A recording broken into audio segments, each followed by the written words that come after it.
خواتین و حضرات خوش آمدید ہمارے چینل پر۔ آج ہم بات کریں گے ایک ملک کے بارے میں جس کا تاریخی اور ثقافتی ورثہ بے مثال ہے، صومالیہ۔ صومالیہ کی تاریخ کا آغاز قدیم تہذیبوں سے ہوتا ہے جو ہارن آف افریقہ کے اس خطے میں صدیوں سے آباد ہے۔ یہ علاقہ قدیم تجارت کا مرکز رہا ہے جہاں سے ریشم اور مسالہ جات کی تجارت ہوتی تھی۔ صومالیہ کی ثقافت اپنی بھرپور روایات اور لوک کہانیوں کے لیے مشہور ہے۔ یہاں کے لوگ صدیوں سے اپنی زبانی روایات کو نسل در نسل منتقل کرتے آئے ہیں۔ آئیے دیکھتے ہیں صومالی ثقافت کے کچھ اہم پہلو۔ ادب اور شاعری۔ صومالیہ کی شاعری دنیا بھر میں مشہور ہے۔ یہاں کے شعراء اپنے دلکش الفاظ اور پر اثر انداز بیان کے ذریعے محبت، جنگ اور صلح کے موضوعات کو بیان کرتے ہیں۔ موسیقی اور رقص۔ صومالی موسیقی روایتی آلات جیسے کلن اور عود کے استعمال سے منفرد ہے۔ صومالیہ میں مختلف علاقائی رقص بھی مقبول ہے جن میں نیبل اور برمبر شامل ہے۔ یہ رقص خوشی کے مواقع پر کیے جاتے ہیں اور مقامی ثقافت کی عکاسی کرتے ہیں۔ لباس۔ صومالی روایتی لباس جیسے گوپ اور ماکویس نہایت رنگین اور خوبصورت ہوتے ہیں۔ خواتین عموماً سر کو ڈھانپنے کے لیے شاش استعمال کرتی ہے جبکہ مرد ٹوپی پہنتے ہیں۔ کھانا۔ صومالی کھانوں میں چاول، گوشت اور مچھلی کے علاوہ آنجرا نامی روایتی ڈش بھی شامل ہے جو کہ ناشتے کا اہم جز ہے۔ مسالہ جات کا بھرپور استعمال ان کھانوں کی لذت کو دوبالا کرتا ہے۔ معاشرتی روایات۔ صومالی معاشرہ روایتی طور پر قبائلی نظام پر مبنی ہے جہاں بزرگوں کا احترام لازمی ہے۔ شادی بیاہ اور دیگر تقریبات میں تمام برادری شریک ہوتی ہے جو اتحاد کی علامت ہے۔ لازگیل۔ قدیم غاریں جو حیرت انگیز چٹانی تصویروں سے مزین ہیں۔ یہ تصویریں صدیوں پرانی ہیں اور صومالیہ کی تاریخ کا اہم حصہ ہے۔ جبیل نیشنل پارک۔ یہ پارک متنوع حیاتیات کے لیے مشہور ہے جہاں مختلف قسم کے جانور اور پرندے پائے جاتے ہیں۔ لامو جزائر۔ ساحلوں کی خوبصورتی اور پانی کے کھیلوں کے لیے مشہور یہ جزائر سیاحوں کے لیے ایک پسندیدہ مقام ہے۔ سمبوسا پہاڑیاں۔ ان پہاڑیوں کی قدرتی خوبصورتی اور ہائیکنگ کے مواقع انہیں سیاحوں کے لیے پرکشش بناتے ہیں۔ مرہیل بیچ۔ سفید ریت اور نیلا پانی اس ساحل کی خوبصورتی میں اضافہ کرتے ہیں۔ یہ جگہ سکون کے لمحات گزارنے کے لیے بہترین ہے۔ بڈباڈو جنگلات۔ یہ گھنے جنگلات مختلف جانوروں اور پرندوں کی پناہ گاہ ہے جہاں قدرتی حسن اپنے عروج پر ہوتا ہے۔ نیلندی پہاڑیاں۔ یہ پہاڑیاں قدرتی نظاروں اور پیدل سفر کے لیے مشہور ہے۔ یہاں سے دلکش مناظر کا نظارہ کیا جا سکتا ہے۔ ساگلو ریف۔ یہ مرجان کی چٹانیں سمندری حیات کی متنوع اقسام کے لیے مشہور ہے اور غوطہ خوری کے لیے بہترین مقام ہے۔ شبیلی دریا۔ یہ دریا صومالیہ کی زرعی زمینوں کے لیے پانی کی فراہمی کرتا ہے اور قدرتی حسن کا حامل ہے۔ ارفیرا جنگل۔ یہ جنگل اپنی نباتاتی حیاتات اور خوبصورت مناظر کے لیے مشہور ہے جو سیاحوں کو اپنی طرف کھینچتا ہے۔ 2023 کی تخمینے کے مطابق صومالیہ کی کل آبادی تقریباً 17.5 ملین 1,75,00,000 ہے۔ صومالیہ کی آبادی زیادہ تر صومالی نسل سے تعلق رکھتی ہے جو ملک کے مختلف حصوں میں آباد ہے۔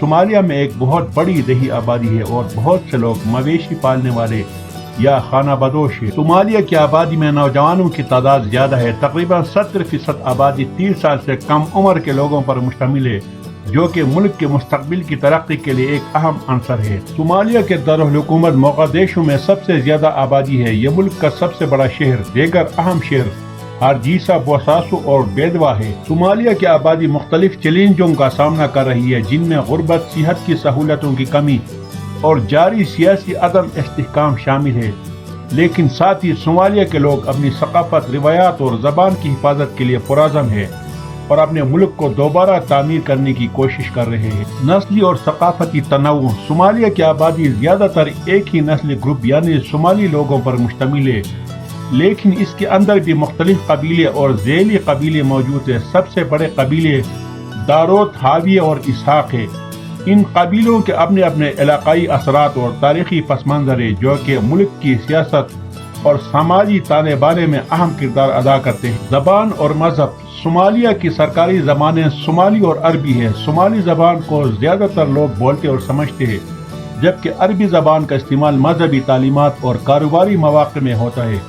صومالیہ کی آبادی کی بڑی اکثریت مسلمان ہے اور اسلام ان کی زندگیوں میں اہم کردار ادا کرتا ہے۔ تعلیم کے شعبے میں بھی صومالیہ کو کافی چیلنجوں کا سامنا ہے۔ خواندگی کی شرح کم ہے، خاص طور پر دیہی علاقوں میں بین الاقوامی امداد اور مختلف غیر سرکاری تنظیموں کی مدد سے تعلیمی نظام میں بہتری کی کوششیں جاری ہے، لیکن ابھی بھی بہت کام باقی ہے۔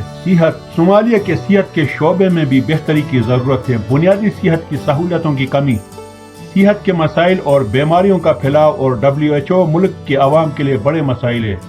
عالمی ادارہ صحت دیگر بین الاقوامی ادارے صومالیہ میں صحت کے شعبے کی بہتری کے لیے کام کر رہے ہیں۔ داخلی اور خارجی نقل مکانی، صومالیہ کی آبادی میں ایک بڑا حصہ داخلی اور خارجی نقل مکانی کا شکار رہا ہے۔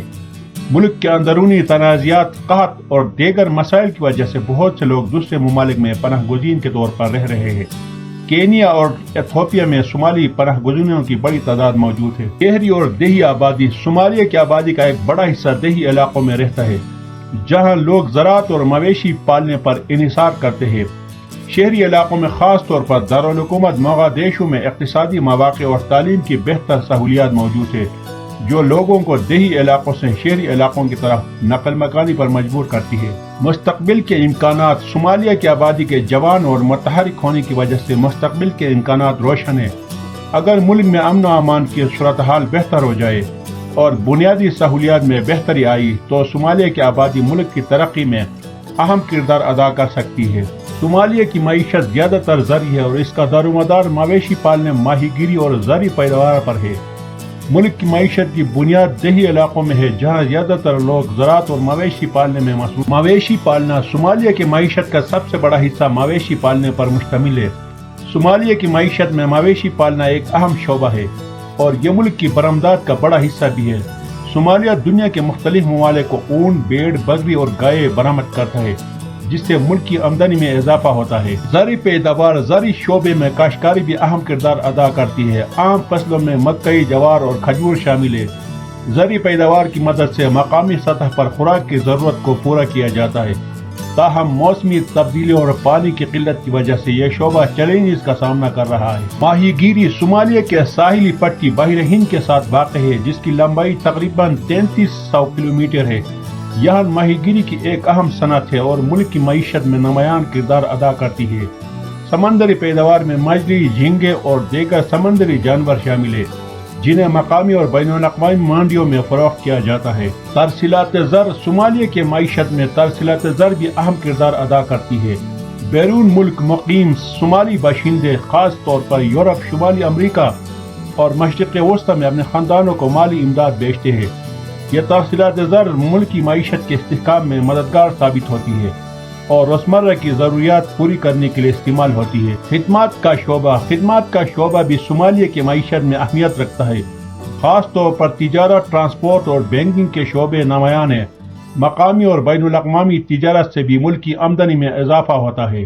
چیلنجز، صومالیہ کی معیشت کو کئی چیلنجز کا سامنا ہے، جن میں سے کچھ اہم یہ ہے: سیاسی عدم استحکام، مسلسل سیاسی عدم استحکام اور اندرونی تنازعات کی وجہ سے معیشت پر منفی اثرات مرتب ہوئے ہیں۔ موسمی تبدیلیاں، خشک سالی اور پانی کی قلت کی وجہ سے زرعی پیداوار میں کمی آئی ہے۔ بنیادی ڈھانچے کی کمی، سڑکوں، بجلی، پانی اور دیگر بنیادی سہولتوں کی کمی کی وجہ سے اقتصادی ترقی میں رکاوٹیں حائل ہے۔ تعلیم اور صحت، کمزور تعلیمی اور صحت کی سہولتوں کی وجہ سے انسانی ترقی کی شرح کم ہے، جو کہ معیشت پر بھی اثر انداز ہوتی ہے۔ مستقبل کے امکانات، صومالیہ کی معیشت میں بہتری کے امکانات موجود ہیں، بشرط یہ کہ سیاسی استحکام اور بنیادی ڈھانچے کی ترقی پر توجہ دی جائے۔ عالمی امداد اور بین الاقوامی تنظیموں کی مدد سے صومالیہ کی معیشت میں بہتری لانے کی کوششیں جاری ہیں۔ اگر یہ کوششیں کامیاب ہو تو صومالیہ کی معیشت میں نمایاں ترقی ممکن ہے۔ صومالیہ کی معیشت کی یہ تصویر ملک کی موجودہ حالت اور چیلنجز کے ساتھ ساتھ مستقبل کے امکانات کو بھی اجاگر کرتی ہے۔ صومالیہ کی تاریخ بہت پرانی اور متنوع ہے، جس میں قدیم تجارتی راستوں سے لے کر جدید دور کی سیاسی تبدیلیوں تک کے مختلف ادوار شامل ہیں۔ قدیم دور، 5ویں صدی قبل مسیح، صومالیہ کے ساحلی علاقے قدیم مصری، فینیقی، یونانی اور رومی تہذیبوں کے لیے تجارتی مراکز تھے۔ ان علاقوں میں بخور، سونا اور دیگر قیمتی اشیاء کی تجارت ہوتی تھی۔ قرون وسطی، اسلامی تہذیب کا فروغ، 7ویں صدی اسلام کی آمد کے بعد صومالیہ کے ساحلی علاقوں میں اسلامی تہذیب کا فروغ ہوا۔ یہاں کے لوگ اسلام قبول کرنے لگے اور اسلامی تعلیمات کو اپنانے لگے۔ صومالیہ کی مختلف اسلامی ریاستیں دہر، آجوا اور موغادیشو سلطنت جیسی ریاستیں بنے جو اسلامی تعلیمات پر مبنی تھی۔ 19ویں صدی برطانوی اور اطالوی نوآبادیات۔ 19ویں صدی میں صومالیہ کے مختلف حصے برطانوی اور اطالوی نوآبادیات بن گئے۔ شمالی صومالیہ برطانوی صومالی لینڈ اور جنوبی صومالیہ اطالوی صومالی لینڈ کہلائے۔ 20ویں صدی 1960 عیسوی صومالیہ نے 1 جولائی 1960 عیسوی کو برطانوی صومالی لینڈ اور اطالوی صومالی لینڈ کے انضمام کے بعد آزادی حاصل کی۔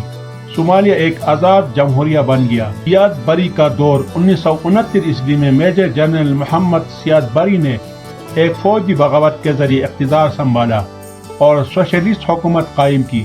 سیاد بری کا دور 1991 عیسوی تک جاری رہا جب ان کی حکومت کو خانہ جنگی کی وجہ سے ختم کر دیا گیا۔ خانہ جنگی اور عبوری دور 1991 عیسوی کی بات 1991 سیاد بری کی حکومت کے خاتمے کے بعد صومالیہ میں خانہ جنگی شروع ہو گئی اور ملک میں مختلف مسلح گروہوں کے درمیان لڑائی ہونے لگی۔ اس دوران کوئی مستحکم مرکزی حکومت نہیں رہی۔ مختلف عبوری حکومتوں نے کوشش کی کہ ملک میں امن و امان قائم کرے، لیکن سیاسی عدم استحکام اور قبائلی تنازعات کی وجہ سے یہ کوششیں ناکام رہے۔ امید ہے کہ آپ کو آج کا ویڈیو پسند آیا ہوگا۔ صومالیہ کے بارے میں آپ کے خیالات کیا ہے؟ کامنٹس میں بتائیں اور چینل کو سبسکرائب کرنا نہ بھولیے گا۔ شکریہ۔